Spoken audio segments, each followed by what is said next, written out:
So I let you guys choose the next iceberg, and what did you do? You chose the topic that I know nothing about that you keep requesting. Obviously, the Unsolved Crimes iceberg won. I knew it was gonna win. I just knew it was.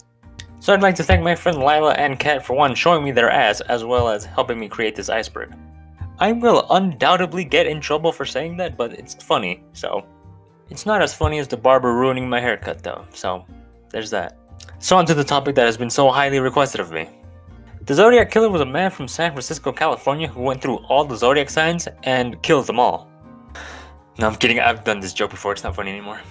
The Zodiac Killer refers to a nickname of an unknown killer from Northern California who most notably left behind letters containing ciphers and cryptograms for newspapers during 1968 and 69. Some of these letters had threats of mass killing sprees and bombings, even claiming that he had been collecting slaves for the afterlife, although in 2020 one of these ciphers was cracked and 4 of the ones he's made,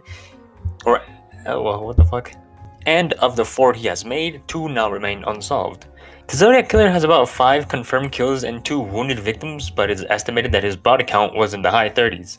Only one named suspect has ever came out for who this could have been: Arthur Lee Allen, a former elementary school teacher who was a convicted offender who had died in 1992. You know, I don't believe in the Zodiac Killer because, truth be told, Northern California just doesn't exist. You ever meet someone from Northern California? No, you haven't. D.B. Cooper was a man who parachuted out of an airplane in 1971 with a bag full of stolen cash and was never seen again. Literally, that one statement is the entire story. And what I just told you is the official statement given by the FBI on who D.B. Cooper could have been and the entire mystery surrounding it. So, like I said, that entire statement sums up the whole story. But D.B. Cooper was a man who was named Dan Cooper, but the reporter got the name wrong, apparently, so the name just kind of stuck. But if anything, I think Dan got his own name wrong. Cooper had been armed with a bomb and asked for a ransom of $200,000 along with 4 parachutes. Cooper then jumped out of the airplane 30 minutes after taking off from Seattle, Washington, and was never seen again. The most likely scenario that people have concluded is that Cooper didn't survive his jump. The FBI actively suspended an investigation into the subject on July 2016, but enthusiasts keep speculating. On March 18, 1990, 13 works of art got stolen from the Isabella Stewart Gardner Museum in Boston. I said that right, thank God. Guards had said 2 men had been posing as police officers that responded to a disturbance call. Then these thieves had apparently tied up the guards and robbed the museum over the next hour. The stolen art choices actually confused investigators since some of the more valuable works were left untouched, and the FBI is under the assumption that this work was done by a criminal organization, although physical evidence for this isn't strong. Their biggest suspect of this was the Boston Mafia. As of today, empty frames remain hung up in the museum as a placeholder for the hopeful return of these artworks. Kidnapping, extortion, and blackmail seem pretty epic until you get caught. Cyanide-laced candies being shipped into stores, ransom demands, as well as kidnapped executives of the Ezekai Glicko, what the fuck, and Morinaga. That sounds like a slur, but let's just get over it. Those were candy companies which were attacked and assaulted? No. Aggravated? They were being harassed by a mysterious group in the mid-1980s in Japan. Just like Hulkamania, they were running wild on you, brother, and had actively called themselves the Monster with 21 Faces in threatening letters that they were sending that were eventually published by newspapers. For a year and a half, these threats continued and police weren't able to find any suspects, and surveillance footage caught someone placing Glicko candy on a shelf. He was then dubbed the Videotape Man, but no one was ever identified. A second person dubbed the Fox-Eyed Man was noted by the police as a suspicious bystander during an attempted money drop, and again, no one was identified. Did you really think I was going to put that one on there? Between 1987 and 1991, a masked man only known as Mr. Cruel would break into homes, tie up the parents, and disappear with one of their daughters. Mr. Cruel was known to abuse his victims and then let them go safely, as well as removing any sort of forensic evidence except his last victim, who he killed. He was always seen in a tracksuit-like clothing with a balaclava ski mask looking thing, as well as holding the usual gun and knife. No one was able to identify him as his victims were usually unable to physically see most of his features or any at all, and he's been labeled as one of Australia's most wanted criminals. New York detectives have proposed a theory that a number of young men found dead by bodies of water didn't die by drowning, but rather were victims of a killer or killers. Smiley face graffiti has been revealed to be found near the location of these bodies for at least a dozen of these cases, and this all led to the idea that these deaths were connected. These cases go as far back as the 1990s, but are heavily disputed due to it just being a bit of a game theory as well. Also, smiley face graffiti is nothing unusual in graffiti. You know, it's just... On Valentine's 1929, Al Capone was believed to have called a hit on his rival, Bugs Moran. This hit actually backfired as Moran wasn't killed, but 7 of his men were in what's known as the mob's most gruesome murder. Frank Gusenberg, the last surviving member of the massacre, had been questioned on who did this to them, saying "no one shot me," keeping the gangster code and leading to no leads for authorities, and he had shortly died after being shot, and then the whole hit going down, and then he went to the hospital, then died, and then, you know, I just repeated myself right there, but you know, he died. 4 men had walked into a warehouse, 2 disguised as the ops themselves, pretending to arrest the 7 men inside, remove their weapons, and then force them against the wall. Then 2 other men came out after them. Then the 7 men got fucked up, with what is estimated to be a total of 100 bullets.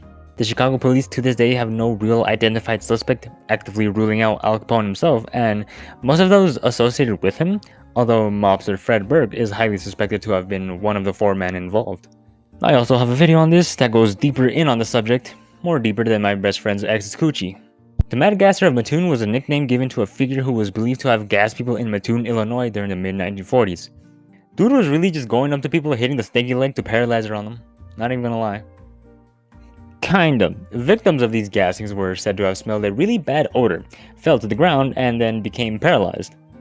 Police had found little evidence for these attacks and eventually dubbed this as mass hysteria. You're not immune to mass hysteria. That's not that funny.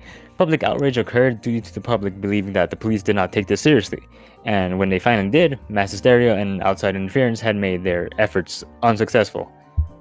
The chief of police actively came out and said that he would arrest anyone claiming to be a victim of the gasser unless they went full medical examination first. And then suddenly, after this, reports fucking stopped. No one was able to identify if the Mad Gasser of Mattoon was a real person, but high school chemistry teacher and physics teacher Scott Maruna had claimed that Farley was the gasser. Maruna claims that Farley had a secret lab that he would use to make a weapon that he would eventually use on a town that pretty much hated him, and an explosion had actually happened at his lab once. Chemical tetrachlorothane had also been identified by Maruna to be able to produce the claimed symptoms of the victims. Starting in 2008, 44 women died in very similar ways. Authorities believed they had to be the work of a serial killer.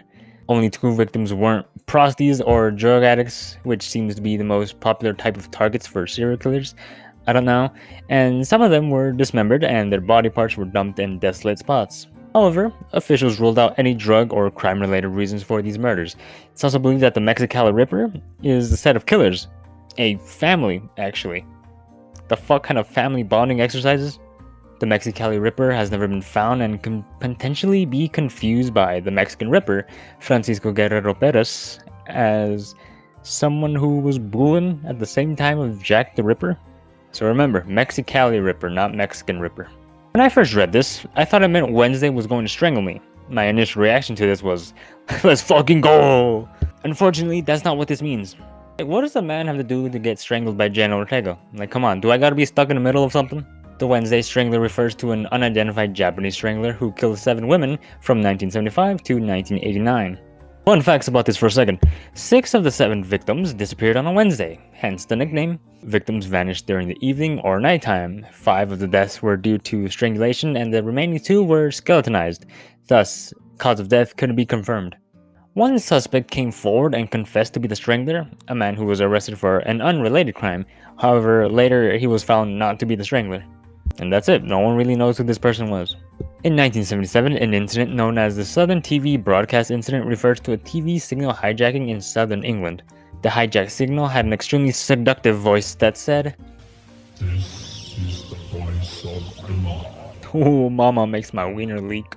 Hijacking itself had a message from a voice whose name has been disputed, although it's agreed to be Vrillon, that has mentioned being of an alien race that has been watching humans. Vrillon mentions in his messages that humans need to stop fighting amongst themselves to transcend to a higher state of being or they will destroy themselves. Whoever was behind the voice of Vrillon was never caught being a dubious little girl. Once again, I actually have an entire video dedicated to this entire situation. It's a little thing. I mean, it's an earlier one. Just little. I loved it, okay? Fuck off. Watch it if you wanna. Not to be confused with Charlie Chaplin, Charlie Chop-Off was the nickname of an unidentified man who targeted black and Puerto Rican boys in the 1970s in New York. It's always fucking New York. The reason he was referred to as Chop-Off is because he would mutilate the genitals and severed dicks were taken as trophies. This is what you serial killer enthusiasts like looking at? What the fuck? Victims would then suffer 38 stab wounds, severed genitals, and most commonly their bodies were found on rooftops. He was reported to be a slim Hispanic man between 5'6" and 5'7", and my god, that sounds a lot like me. However, he was in New York. Prime suspect was a man named Erno Soto, who botched kidnapping a 9-year-old Puerto Rican boy. Honestly, kinda cringe, and he was held down by witnesses until authorities arrived. Soto confessed to killing one of the victims related to these murders, and his history aligns with him potentially being the killer. Soto had been jailed previously, had been in a mental facility prior to this, and had separated from his wife, who ended up having a child with a black man. Soon after that, the crime started, and he was targeting black boys, so... However, the Manhattan State Hospital claims that Soto was in their institution when Stephen Cropper had died, one of his confessed victims, leading to doubts in the case, and Soto hasn't been confirmed as Charlie Chop-Off, nor has anyone else. You've probably seen this picture before due to the whole erratas thing. Errata? Whatever. However, what isn't actually following this picture is the actual story behind it. This James Charles looking motherfucker is the Maui offender, sisters. The image comes after an attempted attack on a 72-year-old woman. You know, elderly women were being assaulted in Maui, Hawaii. Police had no evidence to see if these were connected, but the possibility of it was never ruled out. This one tends to be really low on Unsolved Crime icebergs, as I've seen, but I know the picture, and I'm sure the picture has been making its way around a lot more than the story. Maybe? So I put it a lot higher. 6 kids, 1 adult were killed in a ghost train fire at Luna Park, Sydney, an amusement park in New South Wales, Australia on June 9, 1979. The fire had been blamed on multiple things. Electrical faults or arson have been most believed. 35 people were believed to have been on the ride, and staff believed that they saved everyone off the ride, but about an hour after the fire had started, 7 bodies were found. The park shut down immediately for investigations, and authorities searched for criminal negligence or even sabotage, but didn't find any evidence for both. Although it's mostly regarded as a mystery, it's widely believed that someone caused the fire. Many people were blamed, but Abe Saffron, Sydney underworld figure, had been associated with this, as well as 7 other arson attacks. So because of those other 7 arson attacks, he was the one that most people were looking at. This, and because he was claimed to have been someone who had beneficial ownership on the park or the land itself, where the park resided on. I'm only iffy on that because I didn't understand it that well. But along with this claim of beneficial ownership are the claims that he had the fire intentionally started so he can gain control of a lease. Then there's the famous Horned Man, an unidentified man who seems to be dressed as Moloch, an old god associated with child sacrifice who had taken pictures with one of the victims. On April 12, 1985, in Madrid, Spain, a bomb went off in a restaurant named El Descanso. But for proper pronunciation, El Descanso. Spaniards are so weird with their Spanish. It went off in the bathroom of the restaurant and had killed 18 people and injured 82. So that's a total of 100 people being affected by this bomb. The bomb was actually strong enough to make a 3-story building collapse. Like literally, it just went.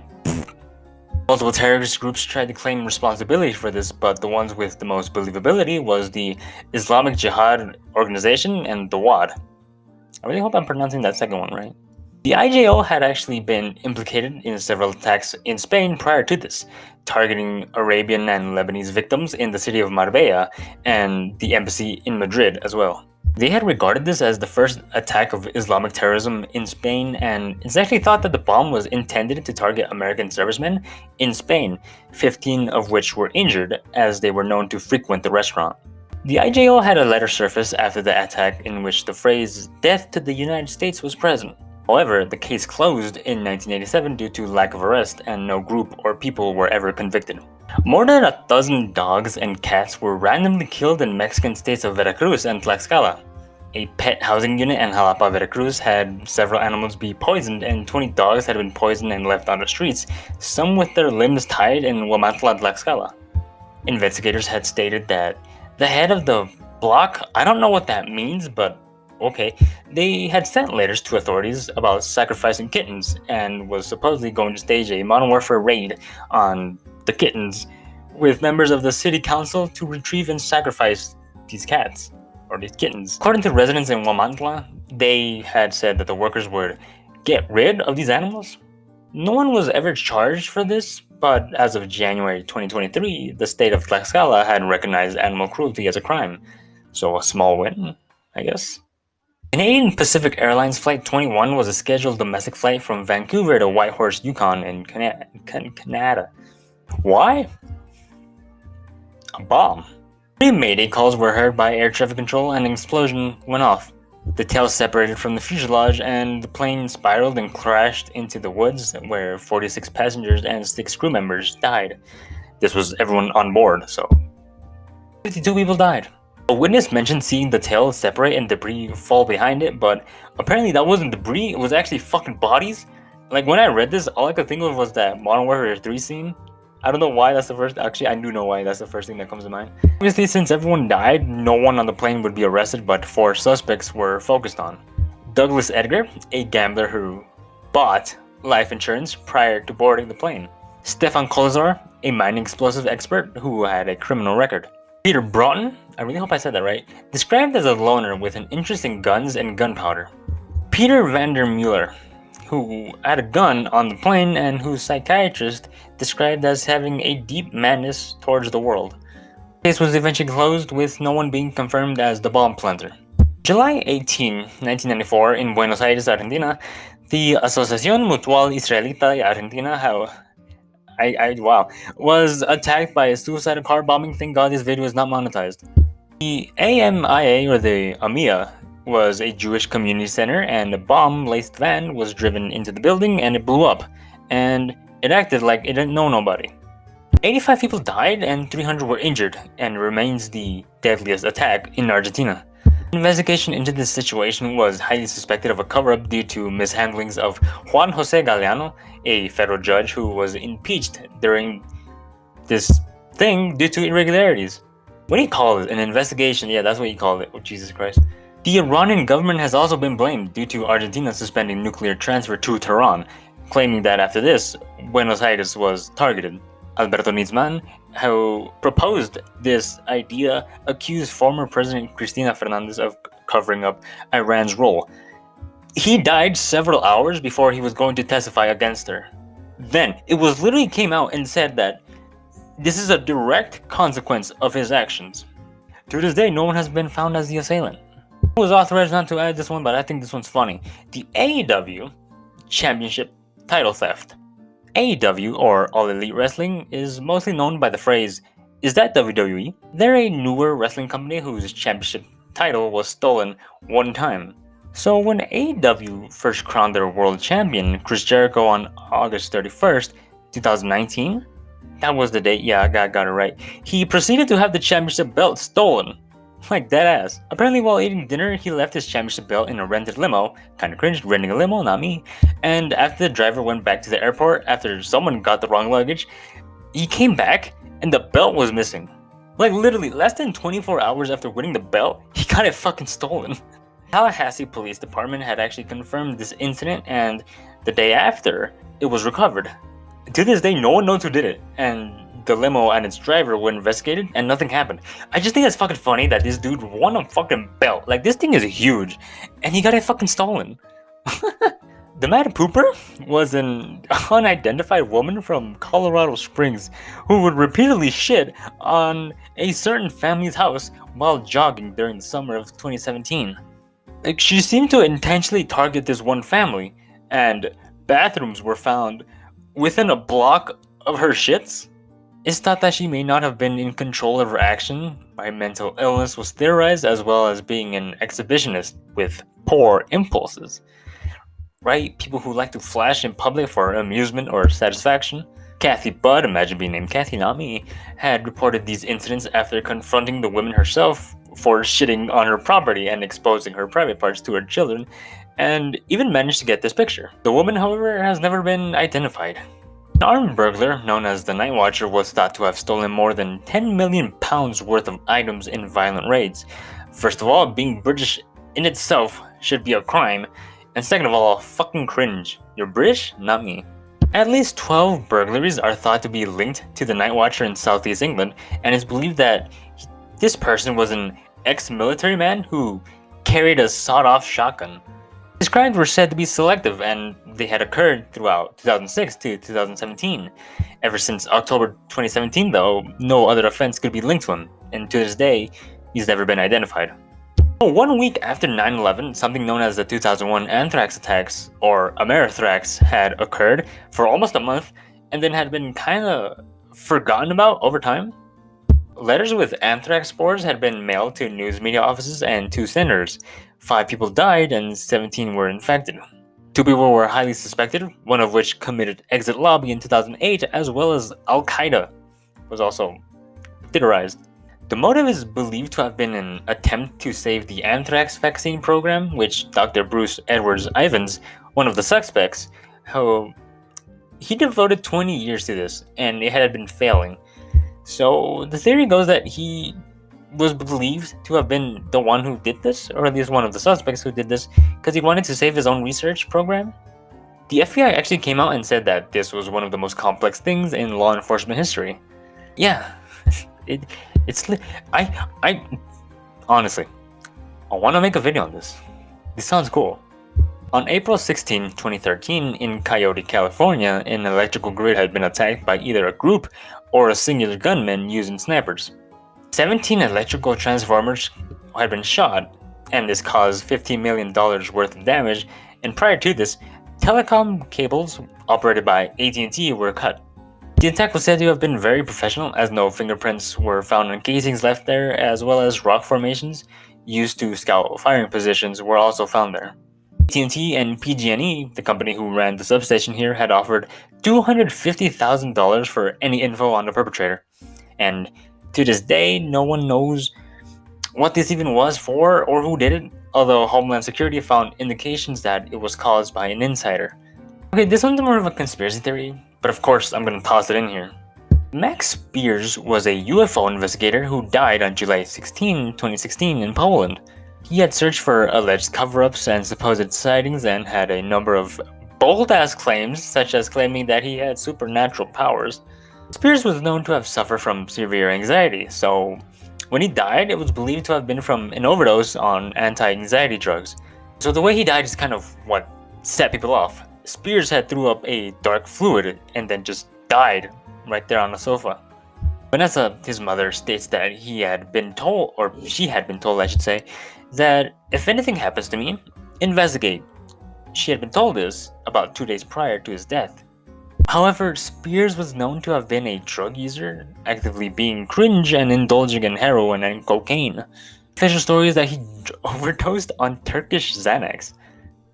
But an investigation was ordered, and Spears' mother had claimed that Polish officials are actively holding back details of his death. Spears' efforts to look into UFOs and cover-ups are believed to have made him a government target. Some even go as far as to say that the Men in Black clapped his ass. Official statement on his death? Yes. However, a widespread belief is that this was a murder. A man going by the name of Benny Evangelist was a cult leader who also published a religious text.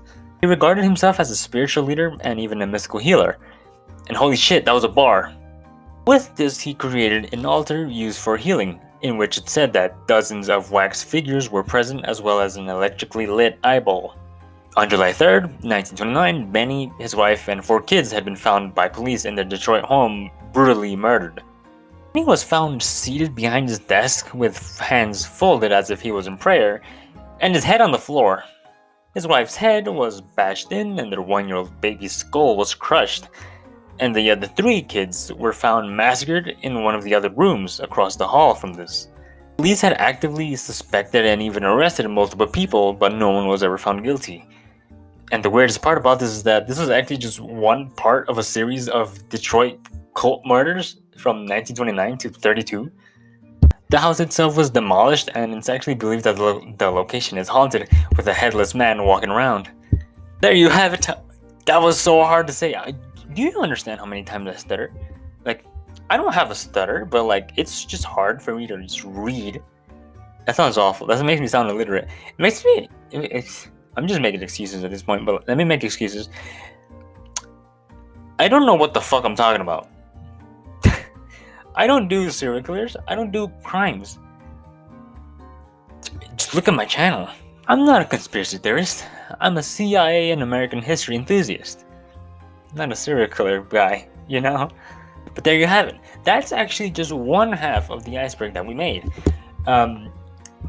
Obviously, I left room for a part 2 if you ever want to see this, and I will leave it up to a number that I will not disclose, and if it hits that number, I will make a part 2 to this. So once again, thank you girls for helping me with this. I know you're watching this. I don't know if you're gonna comment or not. I don't fucking care. But I know I'll get a text from you. Whatever. Thank you, both of you, for this. Really big help. Genuinely. I know fucking nothing about these things. And to you, the viewer, if you want me to do a serial killer iceberg, tell me. If I get enough people to tell me, I'll do it. With that out of the way, once again, thank you for watching this. And with the fear of stuttering even more, I will just say bye.